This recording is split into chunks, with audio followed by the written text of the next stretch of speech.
se cree lo que dicen muchas veces los científicos. Por ejemplo, en los informes de percepción pública de la ciencia es muy interesante ver que, curiosamente, las ONGs son de las instituciones mejor valoradas por el público a la hora de la confianza que despiertan en la ciudadanía, ¿no?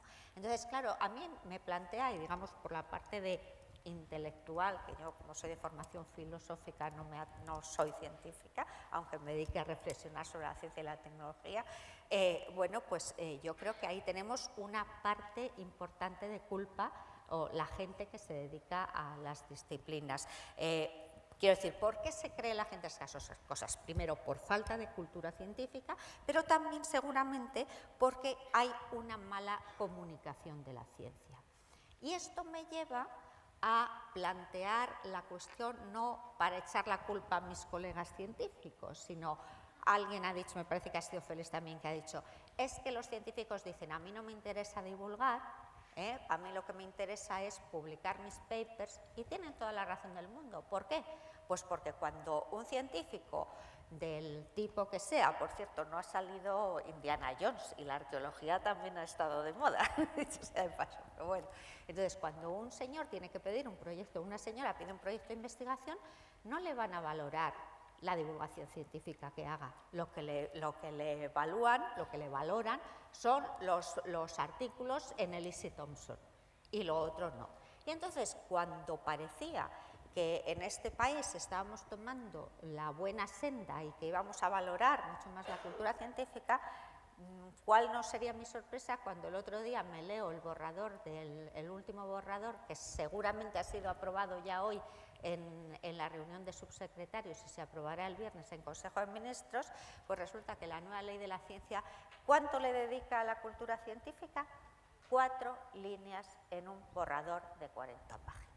Pues estamos muy mal otra vez. Porque hasta que a los científicos, a los investigadores, no se les valore eso, no voy a decir yo lo mismo que por supuesto, un resultado de investigación, pero hasta que no se les valore eso, no se van a preocupar por hacer buena divulgación científica. Y los necesitamos, porque en realidad quien sabe mejor que nadie lo que está haciendo y para qué está haciendo lo que hace, son ellos. Nosotros, por la parte que me toca también de cuando hago divulgación, pues podemos hacerlo mejor o peor, pero sería estupendo, no que todos los científicos hicieran divulgación, claro, pero sí unos cuantos, que cada vez hay más, también es cierto, pero sí que fueran capaces de hacer una buena divulgación y que ayudaran a los periodistas, que además los periodistas científicos tampoco tienen por qué saber de todo, como muchas veces se les exige en sus medios de comunicación, dicho sea de paso, ¿no? No sé si te he contestado. Ampliamente. Muchas gracias. Bueno, y para terminar esta primera intervención de esta mesa sin mesa, esta mesa simbólica, Ricardo, doctor Ortiz de Lejarazu, como yo solo soy periodista, ni siquiera periodista científica, voy a preguntar del modo más profano que sé.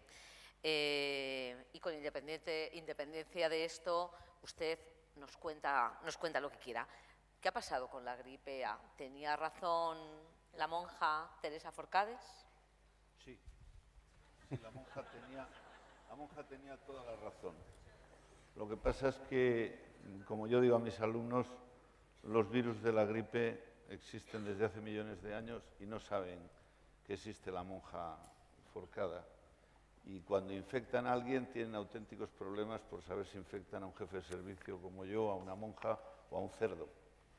No lo sabe nadie. Y además yo intuyo que la audiencia está sabiendo ahora mismo que un virus cuando infecta a alguien no tiene ni idea de a quién infecta.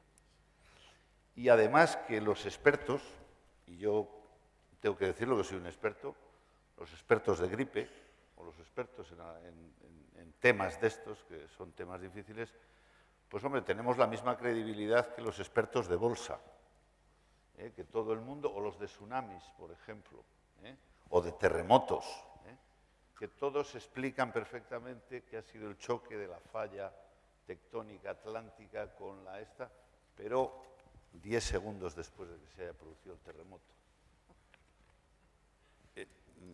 Les quemamos a todos y salvamos a la monja Forcada, o como se llame. Es que yo he estudiado 15 años en los jesuitas, pero esa señora, que no sé si es médico, que se ha hecho monja, o es monja que entendía de medicina y es médico, o es epidemióloga. Pero yo solo quiero decir, respecto a esto, en primer lugar, que quiero dar las gracias a Nieves Gordón por haberme invitado y que estoy encantado de estar aquí y de haber escuchado todo lo que se ha dicho. Pero también tengo que decir que cuando los homínidos se pusieron de pie hace millones de años, los microorganismos estaban ya allí para infectarles. Y lo único que dijeron fue, hombre, estos tienen un poco menos de pelo y deambulan bien. Les importaba 3 pepinos que fueran directores de centros de gripe o monjas. Van a su bola y llevan mucho tiempo haciéndolo. Y es muy difícil predecir eso. Esto es para situarlo. En segundo lugar, que somos seres racionales. Y en eso llevamos la condena. El hecho de que haya aquí aproximadamente unas 200 personas escuchándonos a nosotros, quiere decir que en algún momento ha habido cosas que su razón no explicaba, y como siempre el hombre, si no tiene un argumento que lo explique, lo inventa. Y no está mal que lo invente, además. Así han nacido las religiones, así han nacido las hipótesis científicas. Lo que pasa es que luego el científico profesional, el científico moderno, el científico, aquí se ha citado a Galileo muchas veces, tiene que probar esos mitos que se crean. Y ahí es donde empieza la ciencia. Yo creo que esto es muy importante, llevarlo, y para entender todo, entender la pregunta de la gripe y entender todo. Y luego yo creo que también hay que decir otra cosa. Quizás esta generación, todos los que estamos aquí, no vamos a ver acabar este siglo por razones biológicas. Estamos empezando un milenio y hemos acabado otro, y eso crea una sensación como de hito. Estamos aquí para algo, una sensación de trascendencia enorme. Y aquí se han citado cosas que son muy importantes y que además responden a las preguntas que siempre se hace el hombre, que es ¿qué soy? ¿De dónde vengo? ¿Qué va a pasar de mí? ¿A dónde voy a ir? La astronomía, las enfermedades infecciosas, el tiempo, la climatología, los fenómenos naturales. Fijaros, me has preguntado la gripe se llama en inglés influenza. Es un nombre de origen florentino del siglo XV, que significaba enfermedad de la relación, pues se creía que tenía influencia de las estrellas, y luego de las relaciones de las personas cuando no se había descubierto el virus. Y te das cuenta cómo enlaza todo eso con esto que se estamos hablando. Yo creo que con esas ideas tenemos tiempo para que se planteen un montón de cosas y reflexionemos por la pregunta que tú me hacías al principio. ¿La monja Forcada tenía razón? Por supuesto. Ha dado su opinión como ser libre que es, y yo, como científico que soy, tengo que respetar esa opinión. Lo único que le pido es que lo pruebe. Yo trato de probar lo que digo, y algunas cosas las tengo probadas y publicadas. Y que yo sepa, a la monja, con todos mis respetos, no le he visto todavía nada, ni incluso que haya sido capaz de modificar la pandemia. Finalmente, como aquí se han citado películas, a mí se me ocurre una que es muy buena, que además hay un personaje muy antipático, protagonizado por Jack Nicholson, se llama Código Rojo. Y un petimetre abogado le hace al final confesar que efectivamente sí, yo mandé ese código rojo, porque aquí no se mueve nadie. Esa era la soberbia de la ciencia que a veces pierde al científico. Pero que en esa película también queda demostrada otra cosa, y es que cuando no se hace excesivo caso o cuando no se siguen los pasos de la ciencia, tiene consecuencias, se paga. ¿Y en qué se paga? Pues mira, por ejemplo, hay una diferencia enorme. En Europa han sobrado vacunas y no se ha vacunado a todo el mundo que se tenía que vacunar. Es triste. En América no ha pasado eso.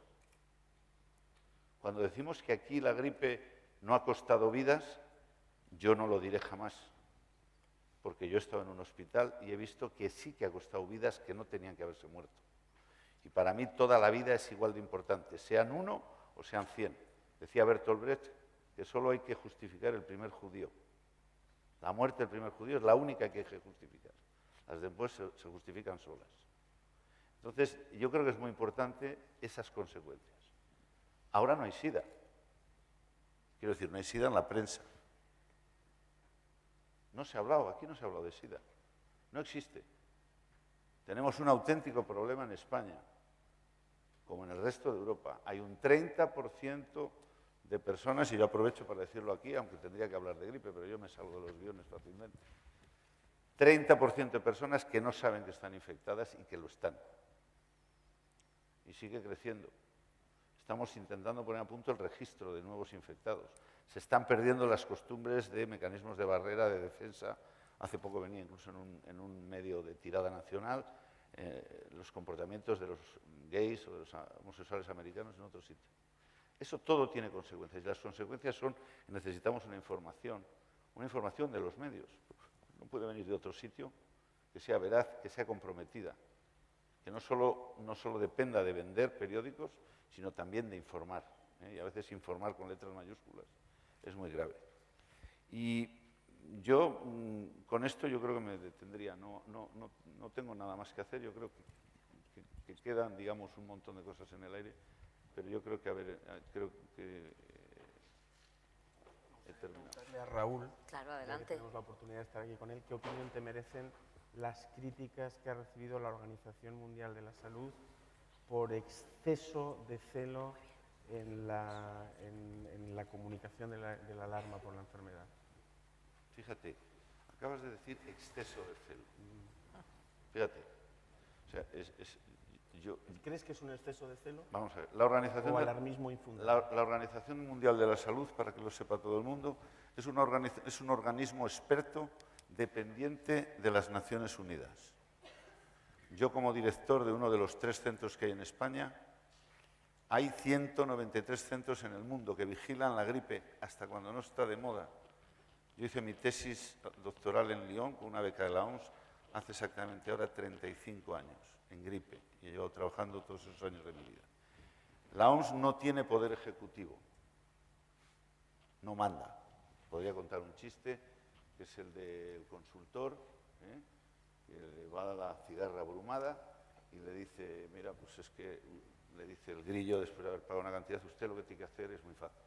Es una persona de vida disipada, muy alegre, lo que tiene que hacer es, además usted tiene una amiga que es terrible, que es una hormiga, que es lo contrario a usted, que además se ha negado a dar la comida. Y usted tiene que vivir los veranos como cigarra y los inviernos como hormiga. Bueno, no me había dado cuenta de eso. ¿Y eso cómo lo puedo hacer? Dice, no, yo soy consultor, no ejecutamos. Esto parece una bobada, pero la OMS no ejecuta nada. Los mandatos de la OMS son las votaciones en la Asamblea General de los expertos sanitarios de 193 países, que elaboraron hace más de 7 años lo que era el plan de alerta pandémica frente a la gripe. ¿Por qué? Pues porque llevamos 40 años. Entonces se hicieron unas fases que se llamaban de alerta. Cuando se han hecho las fases de alerta, créanme o creerme que se cumplían todas las condiciones sobradamente. Los gobiernos, bueno, pues se pusieron a hacer las cosas que tenía que hacer.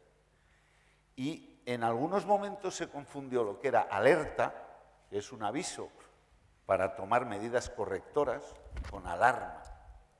Y empezó a salir en la radio, en la televisión, me llamaron de un montón de sitios, estaba asustado, que prácticamente venía Doña Pandemia, que era una señora de negro que nos iba a matar a todos. Yo nada más quiero recordarles a todo el mundo que la OMS existía y también se declaró una pandemia en el año 1968. ¿Y qué recuerdan los periodistas y todos nosotros de 68? Yo personalmente el Mayo francés, que me lo pasé fenomenal. Sí, pues tengo años, yo tenía unos años muy buenos en esa época y estuve encantado. Pero de la pandemia del 68 no me acuerdo. No me acuerdo. Y hubo una pandemia en el 68. O sea que una pandemia lo que significa, y eso se ha divulgado, quizás mal y quizás tarde, o quizás no se ha divulgado, que hay muchos casos en distintos países y fuera de la estacionalidad. Y aquí lo hemos visto. Hemos tenido muchos casos de gripe en el mes de abril y en el mes de mayo cuando no tenía que haber nada.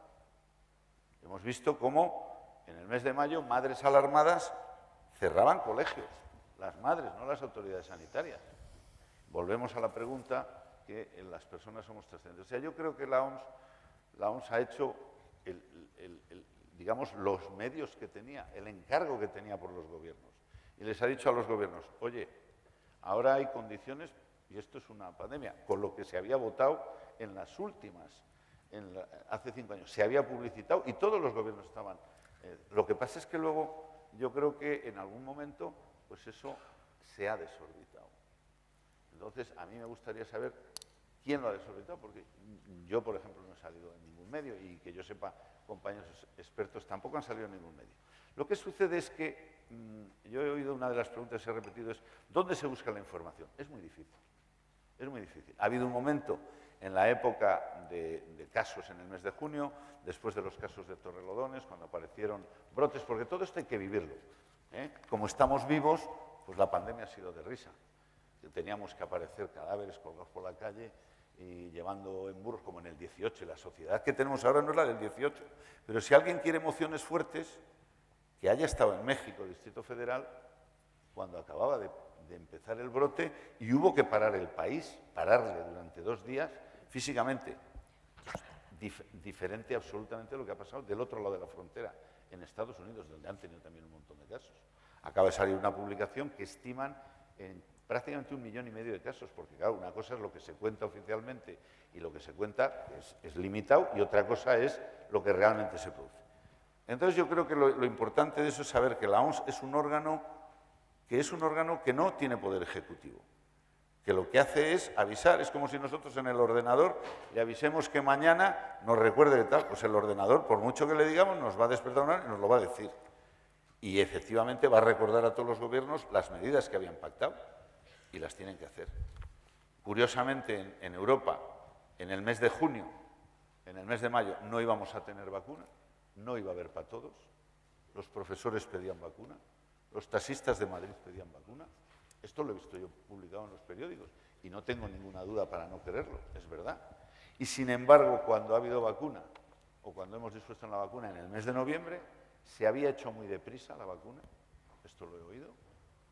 La vacuna se ha hecho en el mismo tiempo que se ha hecho las otras y habíamos tardado mucho. Entonces, quiero decir, yo creo que toda esa información depende, probablemente, si hubiéramos tenido una epidemia, Dios no lo quiera, y yo rezo porque sea, porque todavía no ha acabado, esa es otra cosa, no ha acabado todavía. Pero ojalá que el próximo brote que tengamos en invierno, o si hay alguno en verano, Dios no lo quiera, que sea del mismo tenor que el que hemos tenido. Porque si no, forzaríamos a una sociedad que probablemente no está absolutamente preparada para enfrentarse con una pandemia de las que recordamos antiguamente. Entonces yo creo que eso es lo que ha hecho la OMS. Ha sido situar las cosas, avisar en un momento y hacer alertas, no alarmas.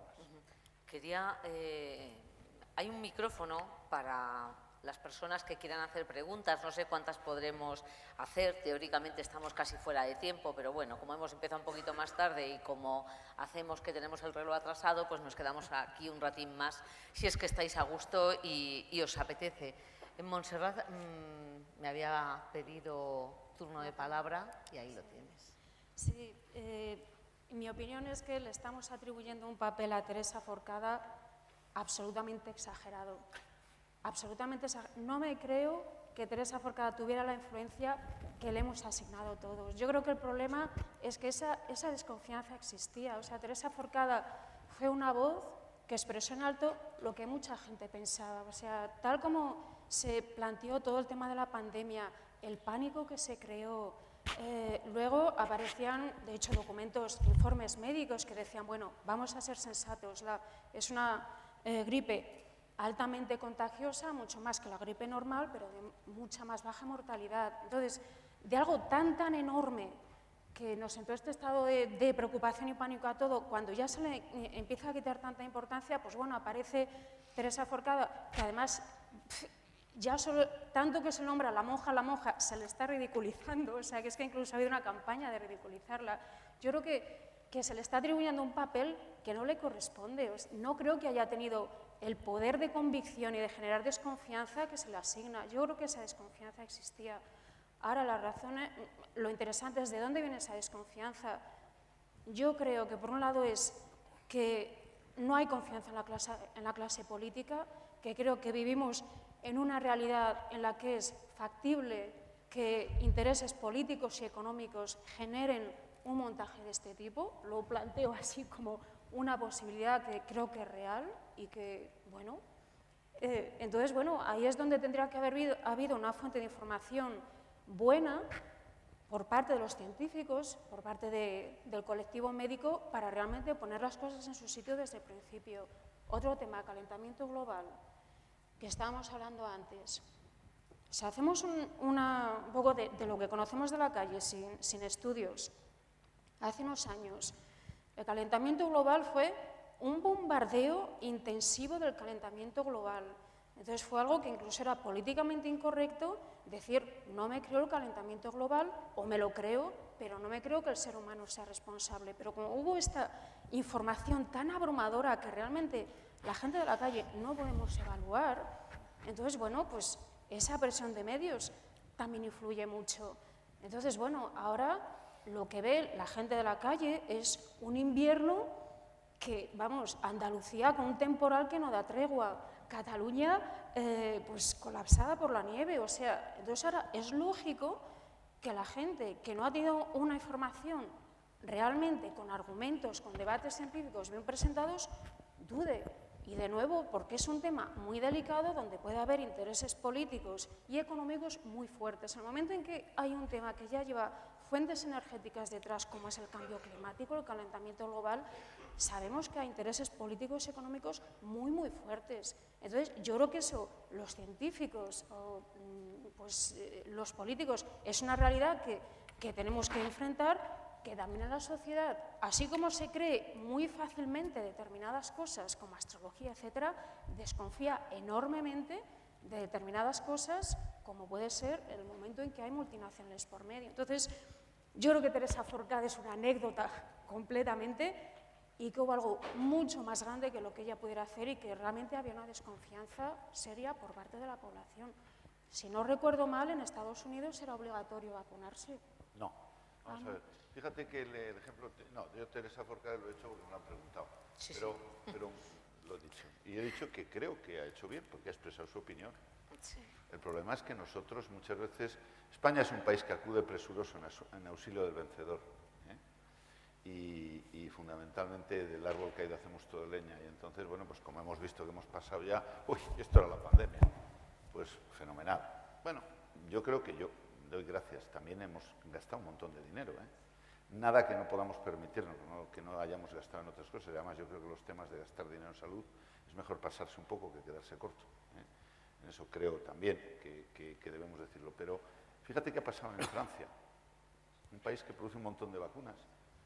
Ha pasado en Alemania, que tiene un sistema especial. Ha pasado en Europa. En América no. En América no es obligatorio, no. En América hay una recomendación nada más. Pero la gente se paga la vacuna. Y tiene un beneficio por los seguros. Los seguros médicos, como sabe todo el mundo, son privados. Sí que ofrecen descuentos cuando se vacunan de gripe, porque saben que es eficaz, que está probado en nuestros trabajos que la vacunación anual de gripe constituye un estilo saludable de vida y que en una sociedad en que predomina la belleza, el culto por lo estéticamente bello, el deporte, fitness y todo eso, pues que la vacunación de gripe es algo que te permite no tener un desgaste biológico si te pasas una gripe, que no te va a matar a lo mejor a una persona sana. Sin embargo, esta gripe pandémica sí ha matado a personas, pocas, muy pocas, pero personas que no tenían que haber muerto.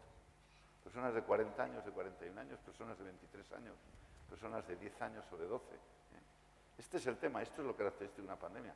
Hombre, a mí no me hubiera gustado que hubiera sido más. Y la gente no tiene por qué enterarse de que ha habido más.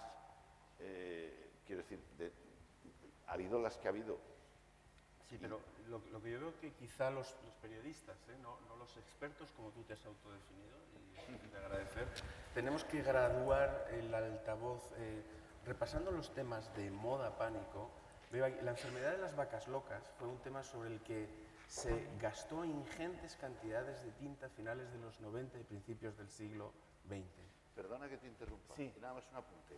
Y en los años 70 el periodismo británico se mofaba cuando Prusner sacó los primeros artículos de las vacas locas. Sí, no, pero lo que yo te iba a decir ahora es que según los datos que yo tengo aquí, el número de enfermos que hubo en la Unión Europea fue 211. Sí. Y se gastaron 2.550 millones de euros solo en costes agrícolas. Claro, por eso. Costes de investigación. Efectivamente. Y con lo cual, 12 millones de euros por paciente, sin contar la parte de investigación. Entonces, hay una distorsión tremenda entre la objetividad de lo que era... Y conviene que sepa la gente, por lo menos si son amplificadores, que los que no hayáis pasado la gripe este año, estaréis en riesgo de pasarla al año que viene o al siguiente. Claro. Porque si soy experto lo digo con todas las de la ley. Que levante la mano alguien de la sala que haya visto un solo año que no hay gripe. El año 2000, hubo muy poca. Pero el resto, todos los años. O sea, al año que viene el que va a venir es este, con la diferencia de que mientras que los que venían otros años ya llevaban entre nosotros 30 o 40 años y ya teníamos un ten con ten, el de este es nuevo. El virus. Y lo de los priones, estoy absolutamente de acuerdo con lo que has dicho tú. Ahora, es una enfermedad que efectivamente está en la alimentación. ¿Qué comemos? Tú has sacado lo de la genética. Las mazorcas vinieron de América, lo sabéis, ¿no? El maíz. Un intercambio cultural extraordinario. En términos de microbios, fenomenal. Nosotros les llevamos la gonococia y nos trajimos a cambio la sífilis. La leyenda negra mató muchos, pero conviene saber que el sarampión y la parotiditis arrasó bueno, hizo mucho más daño que Hernán Cortés con los trabucos, ¿eh? Simplemente porque fueron allí gente extremeños que tenían sarampión, y vascos, y navarros, y castellanos. Bueno, este es el tema. La comida, la genética, es lo que comemos. Que al fin y al cabo es un sentido muy primitivo, porque somos animales, lo he dicho antes, racionales. Hace poco en una película decían que debajo de nuestra capa cortical está un ave, y si rascamos está un reptil. Y al final del reptil está una célula. ¿Eh? Y es verdad, los instintos son primarios y creemos que lo que comemos es lo que vamos a ser. Y cuando nos dicen una transgénica, bueno, esto me va a alterar por dentro. Esto es el mito. Los mitos lo habéis sacado, los mitos salen porque somos racionales y tenemos que completar nuestros desconocimientos con eso. El tema está, hay que probar luego eso. Y hay que dejar ese escepticismo que quizás hay, que tienen quizás la cultura anglosajona. Los mediterráneos somos más fértiles, somos más imaginativos, tenemos más capacidad de aportar cosas. De hecho, los americanos ahora los equipos tienen un italiano o un español y luego un montón de chinos trabajando para ellos. Al que se le ocurren las ideas es al italiano, al español y los demás van... Pero esto es así. ¿Por qué? Porque tenemos una... Pero eso también llevamos en el pecado, llevamos la penitencia. Es decir, eso nos hace funcionar así, lo que te has dicho, tener esa desconfianza. Yo a la gente me decía, claro, es que las compañías se van a hacer ricas. Y yo les digo, coño, nos ha jodido. Digo, ¿es que conocéis alguna compañía farmacéutica que sea una organización sin ánimo de lucro? Y yo añado a continuación, alguno de la sala, por favor, que levante la mano, de verdad, con el corazón en la mano. ¿Se pondría una vacuna hecha por el Ayuntamiento de Pamplona? ¿De verdad? Oye, sin adyuvantes, tardáramos 8 meses o 9... Tenemos un comportamiento ambivalente. Hay un refrán castellano que dice, consejos vendo que para mí no tengo. Y entonces esto, los médicos a mí me venían a preguntar muchos y me decían, claro, yo no estoy aconsejando la vacuna. Coño, ¿por qué? Es que yo no me vacuno. Y yo me quedé helado, porque le conocía y digo, ¿pero tú te has vacunado alguna vez? Pero si nosotros somos los que más fumamos. ¿Cuándo ha sido la última vez que te has hecho el análisis? Un reconocimiento último. ¿Qué vida sana llevas tú? Si nosotros no somos un ejemplo. Es decir, cuando a mí la Facultad de Medicina me dio la licenciatura y luego cuando me doctoré en Medicina, me hizo un técnico en salud, pero no me dijo que fuera un monje en salud. A que me estéis entendiendo todos. Y esto es en el fondo la ciencia. O sea, uno puede saber cómo se hace ciencia, uno puede decir cómo se hace ciencia, y luego puede decir muchas veces lo que quiera. Y entonces ahí está el debate está en la ciencia escucha la verdad, hay que decir la verdad, y a veces la verdad es desagradable o no es periodística o no es amable con la gente, porque la ciencia es lo que es, punto, y ya está. Y tienes que aceptarlo así. Gracias. Félix, Eulalia. Sí, bueno, yo simplemente que cuando ha hablado Pardina, pues me acabo de dar cuenta que al final no he dicho de qué me habían entrevistado, ¿eh? He empezado y me he ido por los cerros de Úbeda. Pues ha sido en eso, en los últimos 6 meses, ¿eh? Células madre, el gran colisionador de hadrones, transgénicos, teléfonos móviles y otra vez sobre wifi. Digo, como tema. Después, hablando de lo que tú dices, el otro día, husmeando por las revistas antiguas de la hemeroteca de San Sebastián, vi que hacia los años 40 la vacuna de la viruela la hacía el ayuntamiento. Y se la ponía a la gente en el ayuntamiento.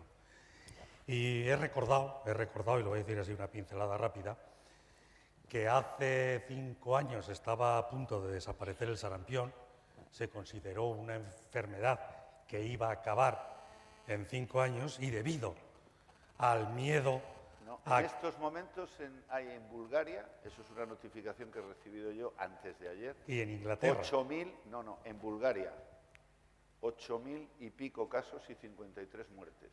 Sí. ¿Alguien lo sabía de la sala? No, pero fíjate y ha habido casos en España, y en los últimos 3 meses, de enero aquí, de enero a los últimos meses y medio, 4.000 y pico casos en Bulgaria. Y claro, todo esto ha sido por un artículo erróneo en el que decía que la vacuna esa, en inglés es MMS, sí. No sé cómo demonios se dice en castellano, pues que eso provocaba autismo, que es un artículo mal hecho, que creo que ahora se acaba de sacar el Parlamento. Ojo, el sarampión no es una enfermedad banal, es una enfermedad grave, ¿eh? Ya, es como una inmunodeficiencia pequeña. La gente que no se vacuna corre un riesgo enorme, y si coge un sarampión no es lo mismo cogerlo cuando tiene 22 o 23 años, 24, que cogerlo cuando tiene 7, 8. Entonces, todas esas cosas, lo que decíamos, las consecuencias de conductas demasiado sin pensar, decir, pues sí, pues una moda de esto.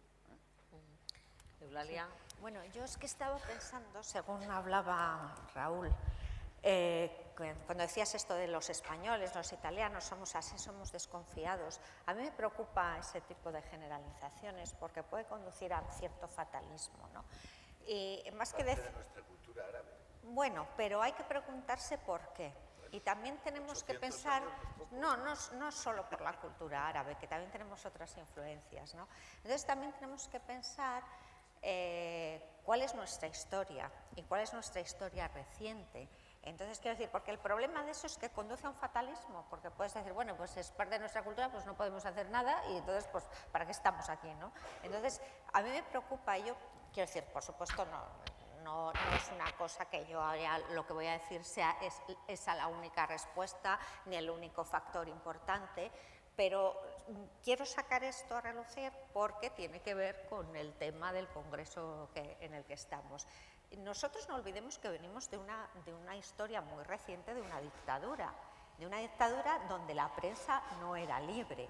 Y entonces yo creo que parte de la desconfianza del público en general viene porque todavía no nos acabamos de creer que nuestra prensa no es la prensa anterior a los años 80, donde se decía lo que se decía e incluso la desconfianza hacia las propias autoridades. Parece mentira que tengamos desconfianza hacia los políticos a los que nosotros mismos votamos cada 4 años. Yo cada vez que oigo en los medios de comunicación,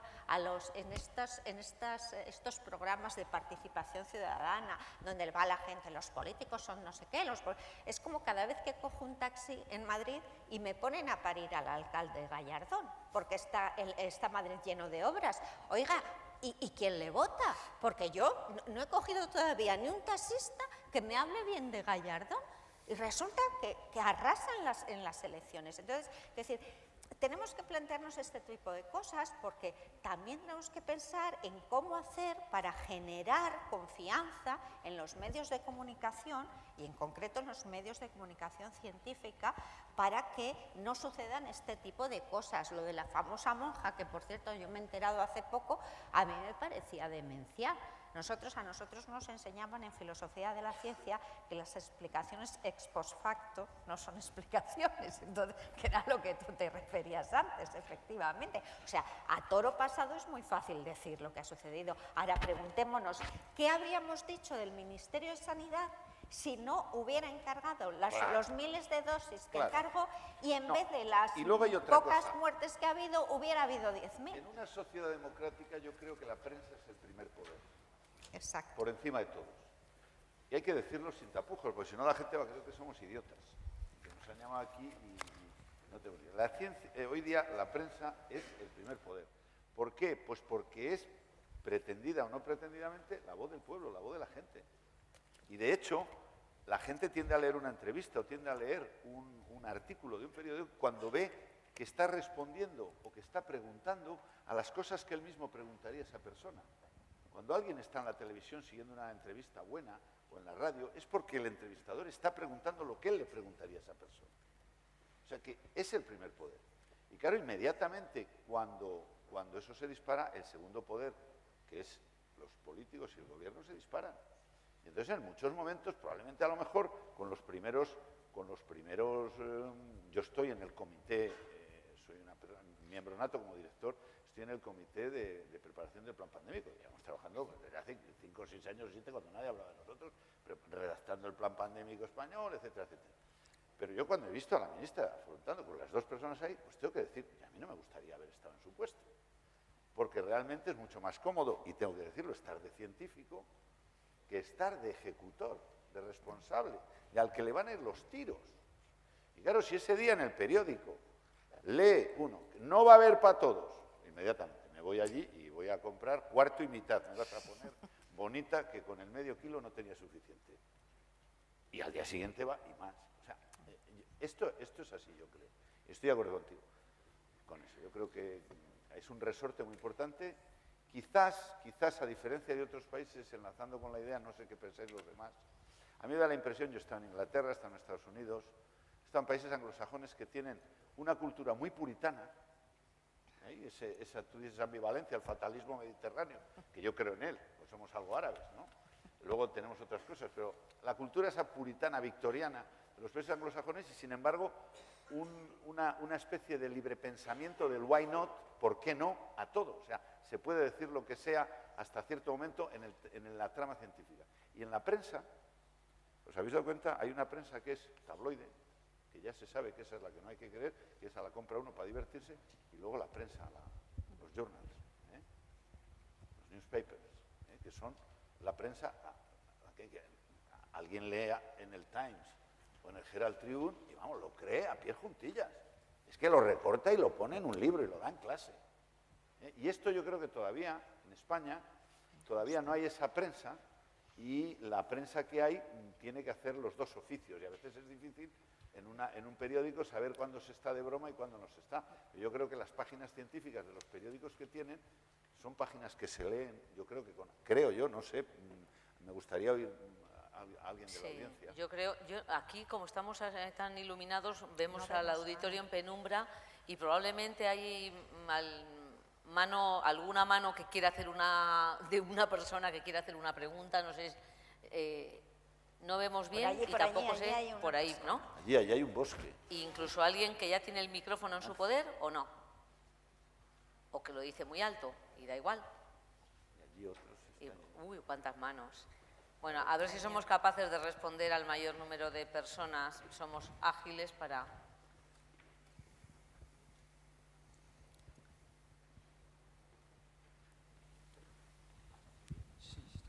Hola, sí.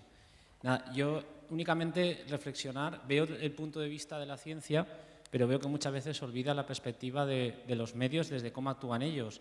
Y me ha llamado la atención una de las cosas que ha dicho Félix sobre que le llamaban, escuchaba en la radio una noticia y que llamaban a Greenpeace por el tema de los transgénicos. Bueno, es que yo creo que las ONGs llevan una política de comunicación muy avanzada porque dependen exclusivamente de la opinión pública. Es decir, ellos dependen de las subvenciones que les den sus asociados. Yo, por ejemplo, pertenezco a varias ONGs porque confío en ellas, pero ¿por qué confío en ellas? Porque llevan, aparte de su trabajo, en el que yo creo, llevan una política para que la gente escuche, les atienda y vea lo que hacen. En este caso, Greenpeace, pues nos gustará o no nos gustará, pero tiene una misión ecologista que todo el mundo identifica y todo el mundo los considera como los defensores del medio ambiente. Yo no veo eso, que haya científicos que lleven esa avanzadilla a nivel de ciencia. Entonces, como un periodista en su trabajo diario acude a unas fuentes normalmente las mismas. O sea, yo no veo que un periodista que esté trabajando haciendo un boletín diario o un boletín cada 2 horas tenga tiempo de ponerse a buscar, en este caso, por ejemplo, a Raúl Ortiz, para ver qué es el experto en gripe que le puede solucionar una duda que tenga. Tal vez, si lo ha ido alguna vez o tiene ese contacto, puede que lo haga, pero lo normal, lo fácil, es que se vaya al colega bueno, en este caso no tiene nada que ver, pero a los transgénicos, al de Greenpeace, que siempre le está dando la vara y que le va a dar un producto informativo y una visión diferente a la que, por ejemplo, en este caso estábamos viendo, que es la Comisión Europea sí que permite o va a permitir ciertos transgénicos. Entonces, en este caso, pues un poco que yo, en mi caso soy periodista, trabajo en un gabinete de comunicación de un centro científico. Yo lo que veo en este caso es que siempre se ve el punto de vista de los científicos, pero yo veo que lo que necesita, a mi modo de ver, la ciencia para que se vea más y mejor, en el caso de España, es que los mismos científicos den el paso adelante y le den productos periodísticos a la prensa que los puedan utilizar. Es una reflexión. Bueno, no sé si merece la pena. Es que eso es lo que he dicho. ¿Qué es lo que he dicho? Que hacían falta referentes y que como no había referentes es por lo que ocurría eso. O sea, es que he dicho lo que tú has dicho. Hombre, sí, es crítica a Greenpeace. Además es crítica a Greenpeace. Por una razón por la que te vuelvo a decir. Porque Greenpeace, ante la pregunta de ¿y tú qué exigirías, cuándo considerarías un transgénico seguro?, su respuesta ha sido nunca. Eso no es una respuesta. Seguros no van a haber nunca. Transgénicos seguros no van a haber nunca, es una buena respuesta. Bueno, pues discrepo, no es una buena respuesta. Habrá que decir, vamos a poner tales cultivos durante 10 años y vamos a analizarlo y vamos a ver qué pasa. Después hacemos otro, lo que tú quieras, el protocolo que tú quieras, pero eso de decir que no van a ser seguros nunca, eso es lo que critico. Y después lo que te digo es esto, igual que Greenpeace se ha convertido en un referente, en ciencia faltan referentes. Si estamos en un tema de astronomía, pues mira, el Instituto de Astrofísica de Andalucía o el Instituto de Astrofísica de Canarias son referentes y nadie se los discute. Ante el cambio climático, ¿cuál es el referente? ¿Quién es el referente? Ante células madre, ¿quién es el referente? Ante transgénicos, ¿quién es el referente? Eso es lo que digo. Necesitamos y es urgente, crear instituciones, personas dentro de la ciencia que tengan credibilidad. Porque si no, ese papel lo van a absorber los pseudocientíficos. ¿Alguna preguntita más? Allí Que luego Monse también quería decir algo.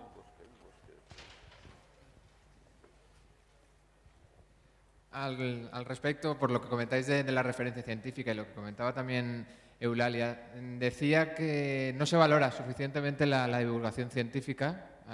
Se hablaba del borrador de la ley de la ciencia, que aludía a esas cuatro líneas. Hace falta que se plasme en una ley que un científico tiene que servir a la sociedad. Quiero decir, que un científico tiene que contar, o entre sus obligaciones debe estar el contar qué está haciendo. Planteo. No, pero lo que tú no puedes es, si piensas que la ciencia, que un papel importante de la comunidad científica o de la ciencia en general, tiene que ser transmitida a la sociedad, lo que tú no puedes es despacharlo. Cuando le dedican 20 páginas, por ejemplo, a las modalidades de contratos de los jóvenes investigadores, despacharte una cosa que en mi opinión es muy importante en 4 líneas simplemente, y 4 líneas absolutamente vagas. Quiero decir, yo no te voy a decir que digan pues que el científico tiene su obligación. Para eso están los decretos y los desarrollos posteriores, y tendrá que aparecer en las convocatorias de proyectos de investigación del Plan Nacional, donde digan, pues mire usted, aparte de puntuarle tal cosa, le vamos a puntuar también, a valorar el que haga difusión de sus resultados de investigación al gran público. No estoy diciendo eso, pero me parece que es suficientemente importante, y además, sobre todo, suficientemente importante como para que se haga referencia a los agentes de la difusión de la ciencia. Porque lo que no puede ser es que tú hagas tantos detalles y tanto empeño en las empresas privadas, hagas tanto hincapié en las empresas privadas, por ejemplo, en ese borrador que esperamos que se cambie, para eso nos reunieron a unos cuantos, para que los criticáramos duramente y aceptaron muchas de las críticas. El secretario de Estado, por lo menos allí públicamente, dijo que aceptaba la gran mayoría de las críticas, y no puedes hacer ninguna referencia a los grandes agentes de difusión, como pueden ser los museos, por ejemplo, ¿no? A mí, francamente, yo intervine en esa reunión en ese sentido, porque me parecía que se quedaba muy corta. Y no fui la única, porque después de mí, no sé si está Moncho por aquí, pero Moncho, cuando yo intervine, no hacía, que él estaba en la misma reunión, hacía lo propio y luego intervino en el mismo sentido. Y tú no puedes hacer un preámbulo de 5 o 6 páginas donde no haces referencia al papel fundamental que tiene la ciencia y la tecnología hoy en día para el bienestar humano y para el desarrollo social, y solamente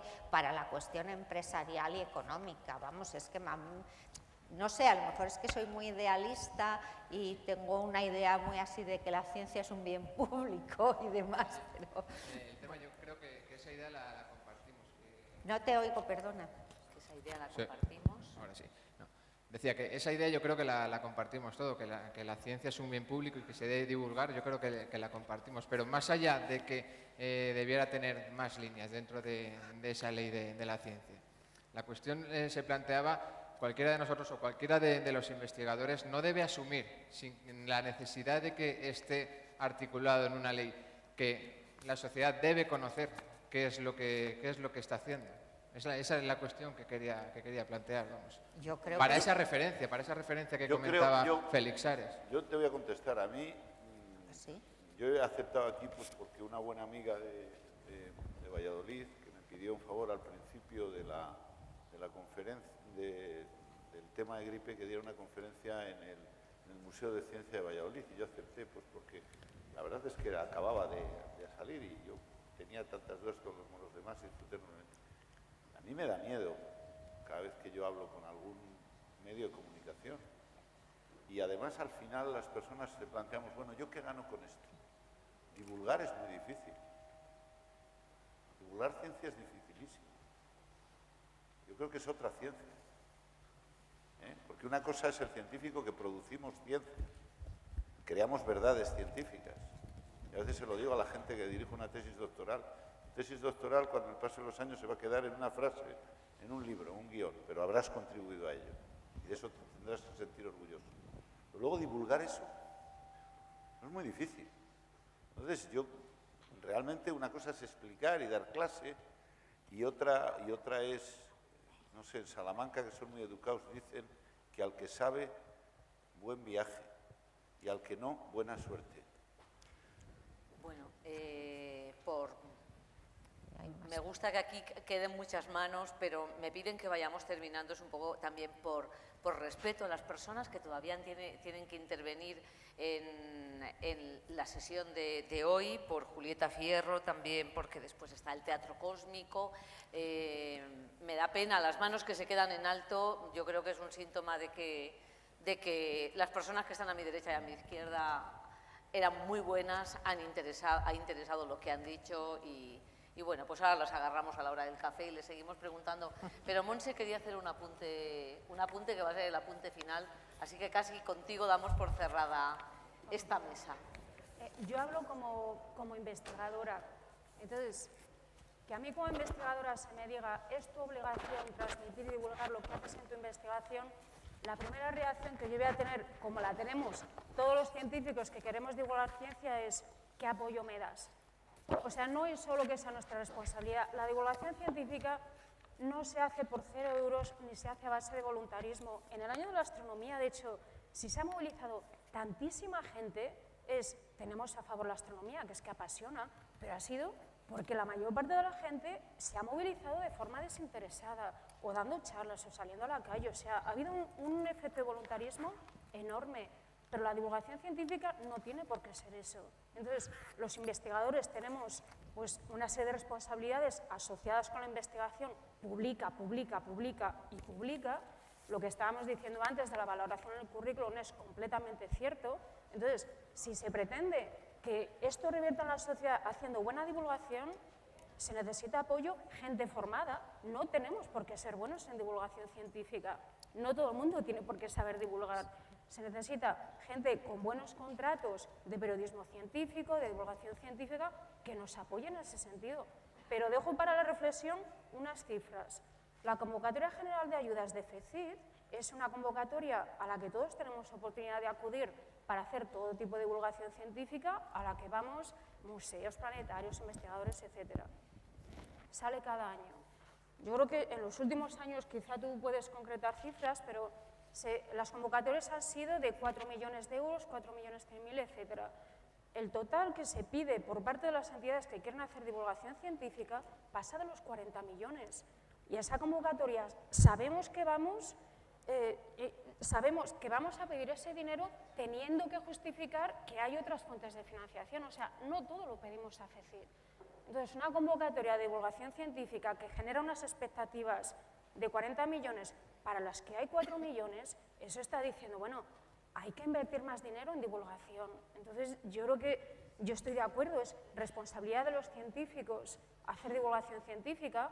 Hay muchos a los que no les interesa, a muchos sí nos interesa, pero ese es un poco nuestro reclamo. Bueno, hay que apoyarla y fomentarla con buenos contratos, gente formada, financiación, etcétera. Pues gracias. Bueno, gracias Félix, Monse, Eulalia, José, Ricardo. Un placer, gracias a vosotros. Sin vosotros no tendría sentido esta mesa que termina. Gracias.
A ver, yo sugiero que los que están en la orilla se muevan al centro para que los de atrás quepan abajo, porque los de hasta atrás se lo van a perder todo.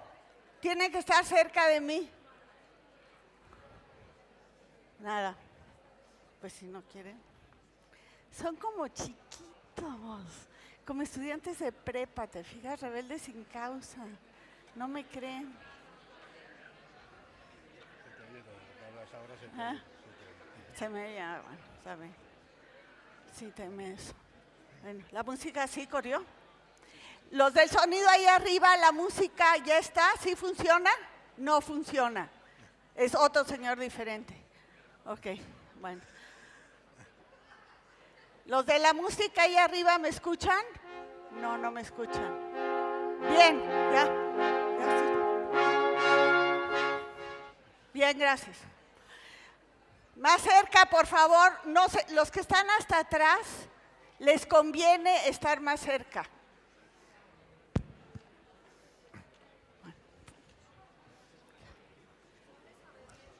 Si no quieren, bueno, luego que no se arrepientan.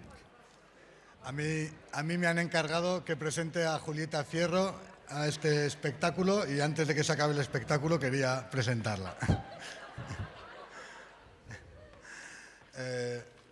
Si ella no lo ha conseguido, yo creo que no sé si lo voy a intentar, lo de que vengan más cerca para no perderse lo mejor del espectáculo.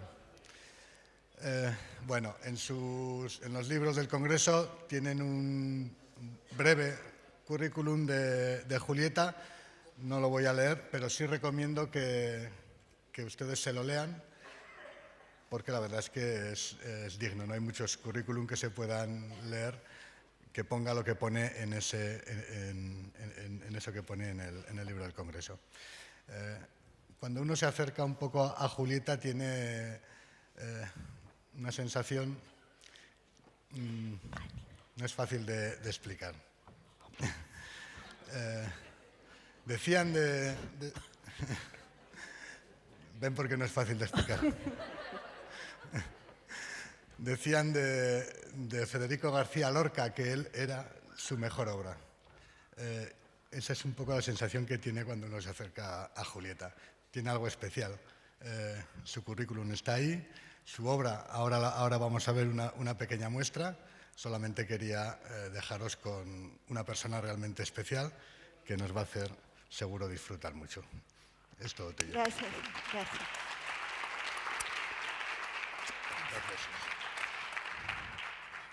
Pues muchísimas gracias por estar aquí. Sé que están cansados de todo el día, pero la jornada ha valido la pena. Yo quisiera dar las gracias a la organización.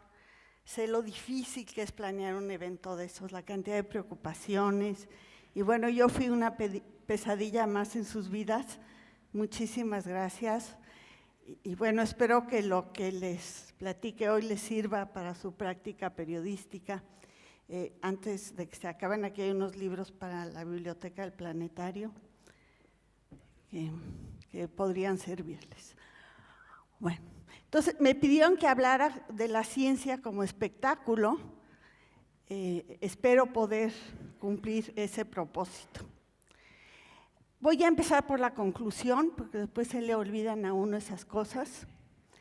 Yo creo que no existe, a ver, allá los que están platicando de una vez, les digo, allá atrás en medio, que por favor se enchufen este chupón para no caer en la tentación de platicar. Allá los de hasta atrás, porfis, se lo ponen y así pueden estar calladitos escuchándome. Esa es una técnica buenísima que he utilizado en el salón de clases. Tengo chupones de muchos sabores, formas, la garra del puma de la UNAM. Y también tengo shadores, por si están echando ligue, cuidado. Bueno, entonces, ¿cómo pienso que se dé? Sí, a chupárselo. Sí. Miren el ejemplo, por favor, ponte de pie. ¿A poco no mejoró sustancialmente? No hay ningún secreto de cómo divulgar la ciencia, igual que no hay la solución fácil de la educación. Cada quien tiene que buscar su manera de hacerlo. Básicamente es, ¿qué les gustaría a ustedes ver en un congreso como este? Y bueno, tratar de hacer lo que a ustedes les gustaría.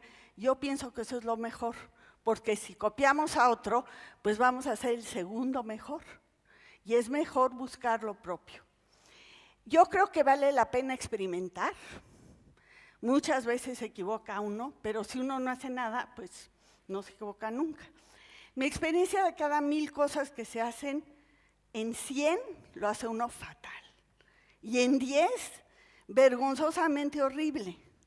Pero bueno, hay que tratar de acordarse de los 80, 90 medio aciertos que uno tuvo. Y además creo que el secreto de la divulgación está en el placer que se siente entender. Y bueno, todos buscamos la búsqueda de placer. Por eso hay drogas y amor y tantísimas cosas. Pues entender también produce ese placer y yo creo que hay que utilizarlo. Les voy a hablar primero de lo horrible, que es la procuración de fondos. Voy a tratar de ser breve, es un mal necesario. voy a platicar para quienes creo yo que se debe divulgar la ciencia.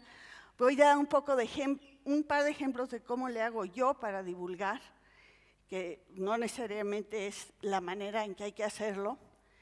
Algunos métodos así de Kinder 1, como se dice en México. Y pues les daré algunos ejemplos de mi vida diaria.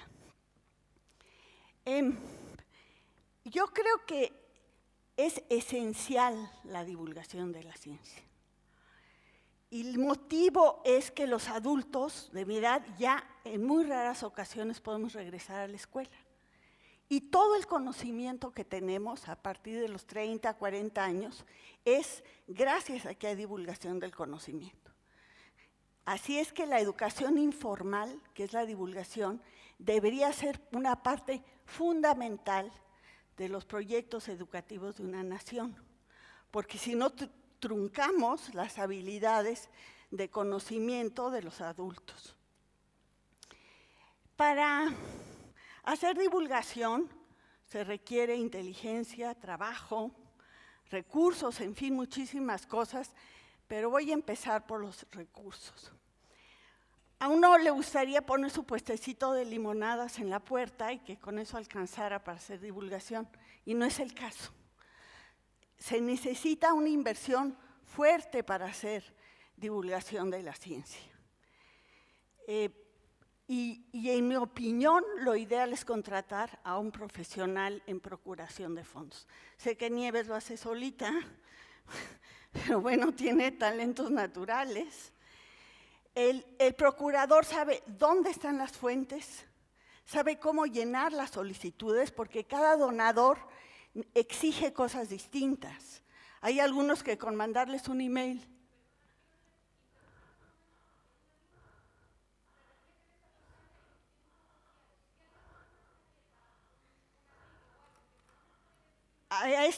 yo tengo la mía, gracias mil. Ay, sí. Muchísimas gracias, sí. Eres un encanto. ¿Ahí? Bravo. Gracias.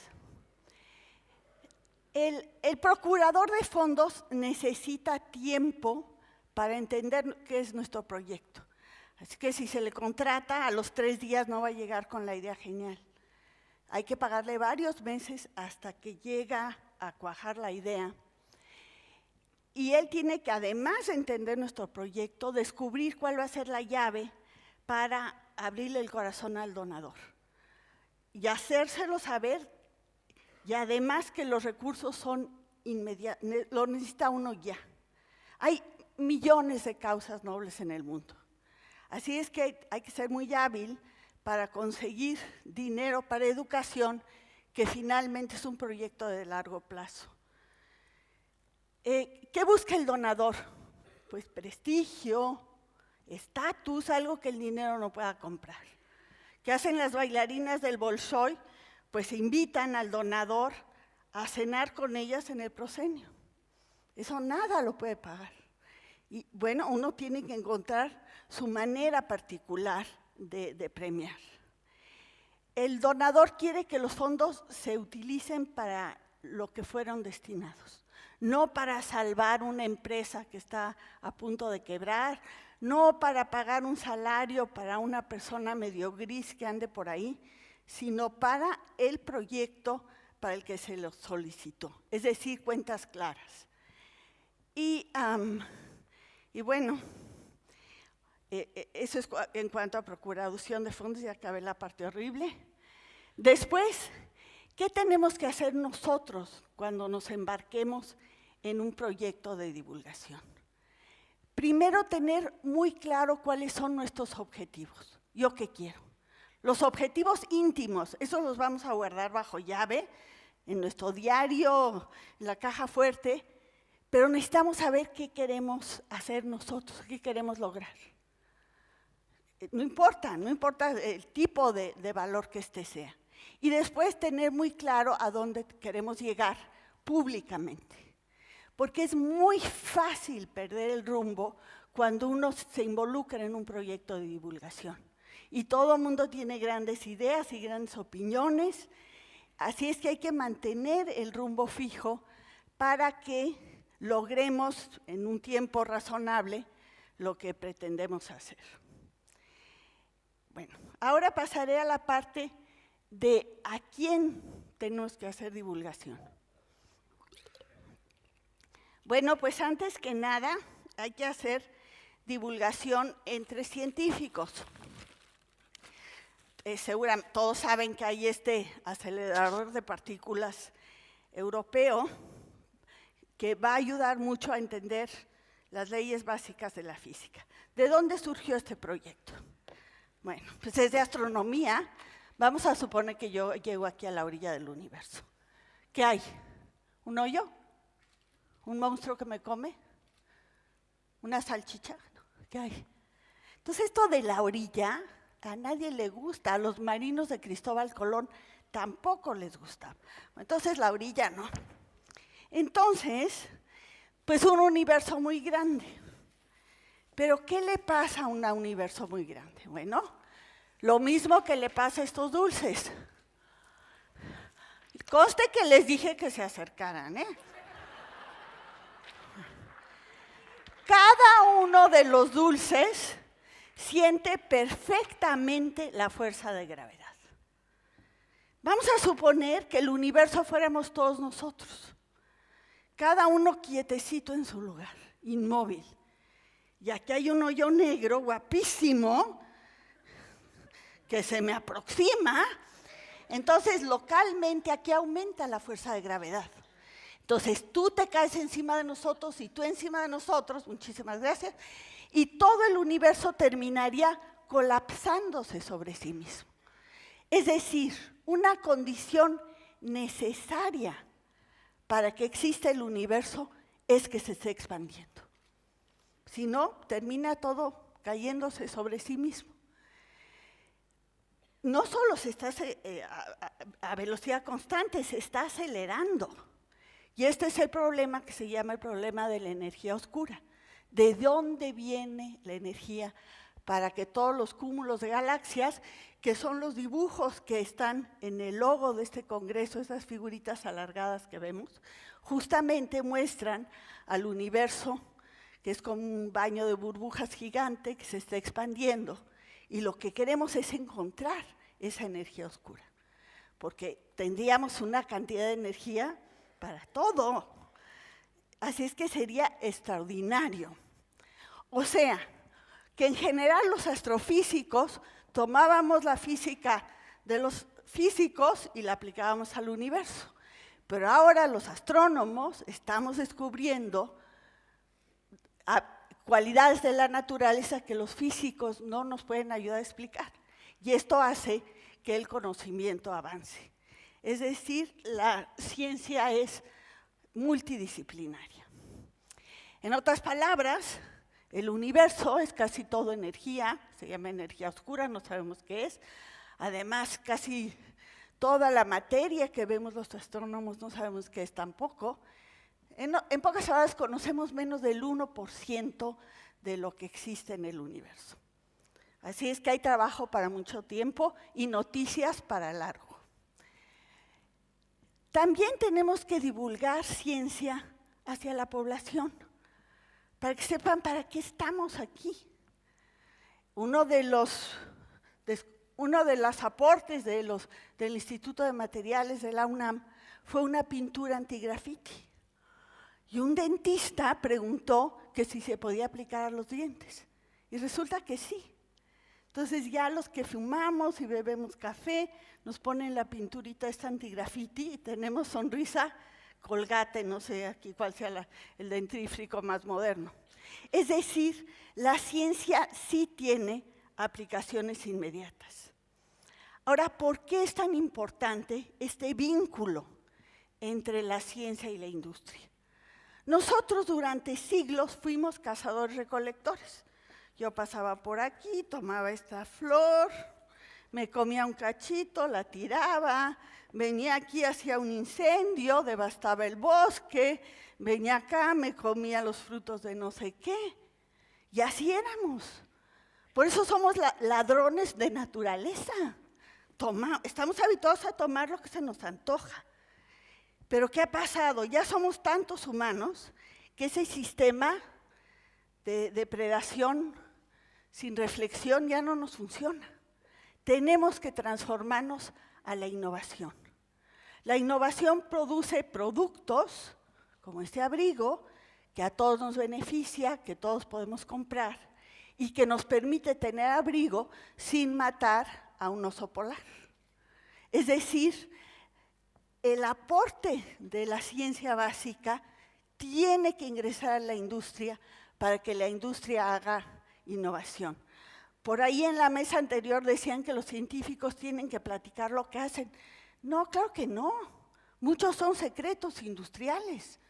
Y sería gravísimo que los inventores fueran a platicarles a los periodistas cómo hacen el secreto de tal producto, porque entonces la empresa para la que les paga perdería todos sus recursos. O sea, no es trivial qué tipo de ciencia se puede divulgar y cuál no. Hay alguna que definitivamente no, porque está produciendo riqueza para una nación.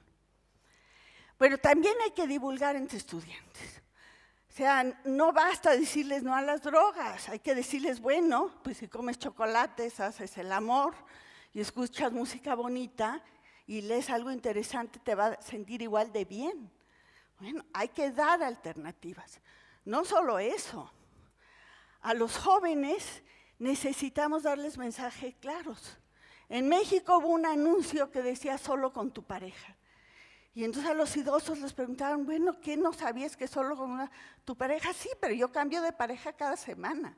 Bueno, así es que hay que pensar muy bien la estrategia de comunicación antes de hacerla.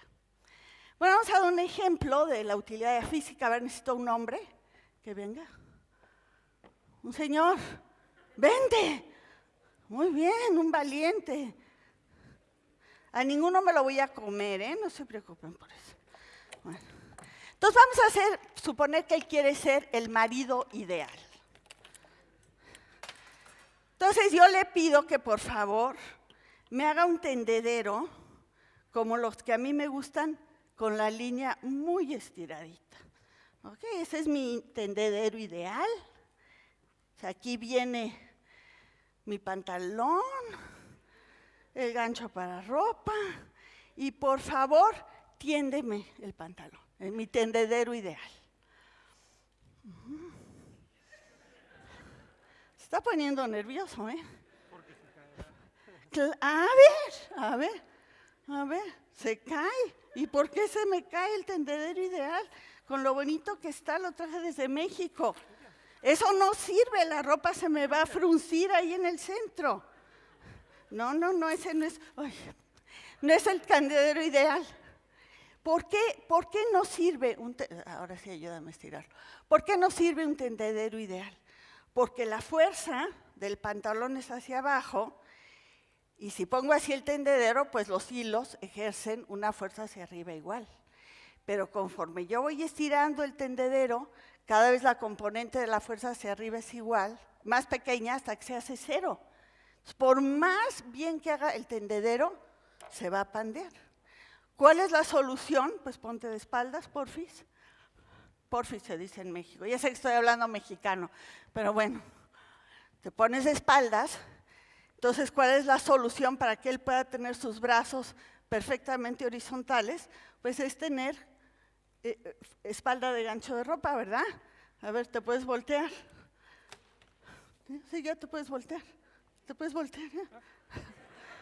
O sea, una persona que puede hacer la suerte del Cristo en las Olimpiadas, pues necesita tener cuerpo de gancho de ropa para que haya una componente de la fuerza que jale hacia arriba. Así que si quieres tener el tendedero ideal, ahora sí, puedes hacer varias cosas. Una es ponerle un tensor a la pared más cercana y otra cosa es jalarlo por arriba como el gancho de ropa, que es la solución. Muchísimas gracias por tu inteligencia y bondad. Te toca una novelita de amor, ¿eh? Un beso. Qué rico. O sea que la física sí sirve. Sí sirve. A mí casi me cuesta el divorcio este asunto de la ropa arrugada. Hay que escribir libros, pues los oportunos, ¿qué quieren que les diga? Los que hagan falta. En México hay un problema de lectoescritura terrible y niños que salen de la escuela que nunca han terminado de leer un libro. Entonces, pues escribí este libro de las cochinadas. Les dije que se sentaran adelante, ¿eh? No, luego no digan. Bueno, este es de cacas, vomitadas, pedos, etcétera.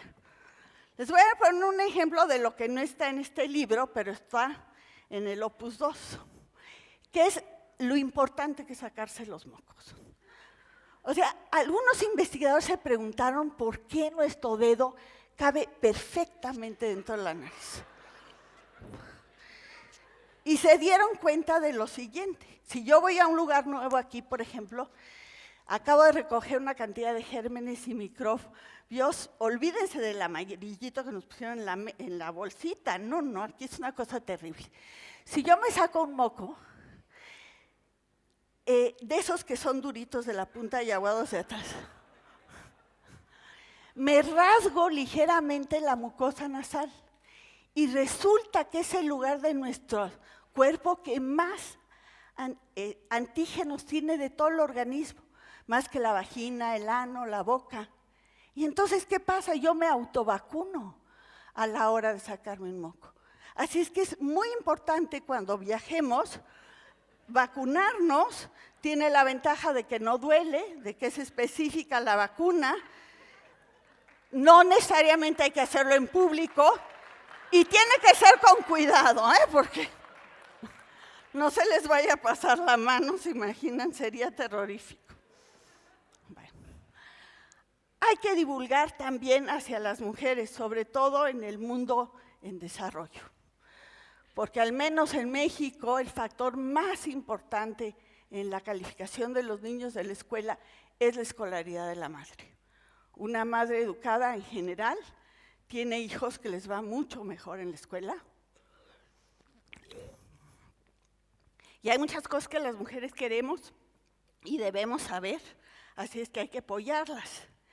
Pero otra cosa que es tan fundamental es la lectura. Es decir, niños de muy escasos recursos, aunque la madre no tenga alta escolaridad, si leen, pueden remontar las carencias familiares y ser tan aplicados y tan talentosos como chicos que tienen una madre con doctorado. Es decir, la divulgación debe incluir textos. ¿Por qué? Bueno, ahorita igual se rieron, estuvo divertido, pero les va a quedar la claridad del moco hasta que lean mi libro, por ejemplo. Es decir, el conocimiento es un ejercicio personal. Un ejercicio de divulgación puede ser inspirador, pero el conocimiento, la reflexión, eso se tiene que hacer en privado, a la velocidad que cada quien sepa y pueda y le gusta. Es importante hacer divulgación porque las palabras se pueden transformar en ideas. Este libro, que no sé por qué milagro de la naturaleza está ahí abajo. Uy, soy pésima lanzando. Bueno. Ese libro es de nebulosas planetarias y es de ciencia básica. Por ejemplo, se pregunta uno, bueno, ¿por qué las nebulosas planetarias eran estrellas que eran como el Sol? Y se inflaron, se inflaron tanto que la atmósfera de la estrella se fue al espacio y quedó el puro núcleo de la estrella rodeada de esta envolvente en expansión. Ustedes dirán, no se ve envolvente, es un anillo. Bueno, es un anillo porque pasa como con las pompas de jabón. Donde se acumula la pompa de jabón, pues se ve el anillo y lo demás se ve transparente. Es decir, la ciencia básica utiliza conceptos básicos. Esta idea de que los científicos somos complicados, yo pienso que es justo al revés. Los científicos lo que queremos es simplificar las cosas para poderlas entender y poderlas utilizar. Por ejemplo, para estudiar las nebulosas planetarias, pues se sabe que tuvieron varias eyecciones. Lo que hago con las personas a las que les doy pláticas de esto es darles un filtro rojo y uno azul. Ahí van, ¿eh? Acuérdense que no. Soy pésima, de verdad. Entonces, ¿qué hacen los astrónomos? Usan filtros de diferentes colores. ¿Que maté a alguien por ahí? ¿Maté a alguien? ¿No? Todavía no. Se van a mover todos para atrás ahora. Lo que hacen los astrónomos es usar filtros de diferentes colores para ver las diferentes propiedades de las estrellas. O sea, pueden sacar un arco iris a los objetos celestes, se hace mucho, pero hay ciertos elementos químicos a diferentes temperaturas que emiten luz de diferentes colores. Y en particular las nebulosas planetarias, si tienen hidrógeno, producen luz roja, y si tienen helio, producen luz azul, y si tienen oxígeno, producen luz verde, y de esta manera podemos conocer las propiedades de los cuerpos. Los grandes observatorios tienen sistemas de filtros, espectroscopios, que es una sofisticación de lo primero. Bueno, ¿cómo aprendemos? ¿Cómo es este asunto de la divulgación y cómo aprendemos? Bueno, para esto pues no hay como imaginarse una situación selvática donde la mamá lleva a su criaturita al campo a comer. Entonces vamos a suponer que esté comiendo dulces porque se me olvidaron las nueces. Entonces, ¿qué es lo que hace la mamá? Bueno, pues lo primero es que acerca a su criaturita a un sitio donde haya otros simios comiendo, de tal manera que a él se le antoje comer. Y después lo deja solo. Y claro, la pobre criaturita está tratando y forcejeando con los dulces, y ella ni caso le hace. Y ya cuando empieza a llorar y ya los aventó y se lastimó, entonces ella viene y con mucho cariño le enseña la técnica. Entonces él lo deja ejercitarse y logra abrir y comerse el dulce. O el plátano, o romper la nuez, en fin, lo que toque. ¿Qué fue lo que pasó? Esto es lo que yo pienso que tenemos que hacer los divulgadores. Primero, exponer a nuestro auditorio, sea quien sea, a algo que se le antoje. La nota, que el resumen o el chispazo, no sé cómo se diga en español de España y de otros lugares, para invitar al lector a leer. Después, que tenga interés, un museo de ciencias, bueno, que se escuche ruido, que la gente esté leyendo, que esté paseando por allá. Después, el lector tiene que experimentar, es decir, se tiene que hacer preguntas mientras está leyendo. Si es que queremos que se haga de ese conocimiento. Después, el facilitador es como la mamá aquí.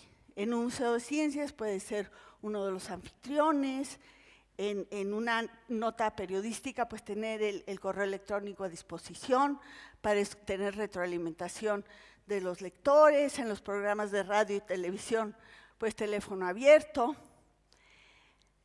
La mamá también dejó que el niño experimentara y después que tuviera éxito. Pero lo que queremos los divulgadores es un poquito más. Queremos que haya un acto de creación al final. ¿Y eso cómo se da? Cuando unimos ideas que pensábamos que estaban desconectadas, colores, formas, palabras. Es decir, queremos que lo que les dimos lo puedan conectar con otra cosa que ellos tenían por ahí. Y entonces surja el conocimiento propio. Eso es lo que da placer. Cuando entiendo, cuando puedo relacionar las ideas previas que yo tenía cuando empecé. Ahora, para poder crear, se necesita poder pensar en libertad. En mi opinión, cada uno de nosotros debería dedicarle 15 minutos a la semana, todas las semanas a la misma hora, no importa qué ni dónde, a hacer y a pensar lo que querramos. Pintar un mural, nuestra recámara, brincar desnudos por la cama, en fin, lo que sea. Y además, no dejarnos intimidar. Es decir, si llega la pareja y nos dice, oye, ya ponte a hacer algo todo el día y echado, que uno se defienda y diga, no, yo estoy pensando, déjame. Es decir, es muy importante defender nuestros tiempos de pensar. Muchas veces para hacer divulgación, pues conviene basarse en lo propio. Por ejemplo, en México, pues hubo una cultura mesoamericana, si lo quieren ir avanzando hacia allá, por favor. Avance, que avance. Para que vean la ventaja de echarse rollo. O sea, uno realmente puede decir lo que piensa. Entonces, ya sé que no lo pueden ver, no quiero que lo vean. Es el más porno de los que tengo, pero todo sucede detrás de una tilma, que es como una sabanita. Se pierde lo bueno. Bueno, hay mucho que...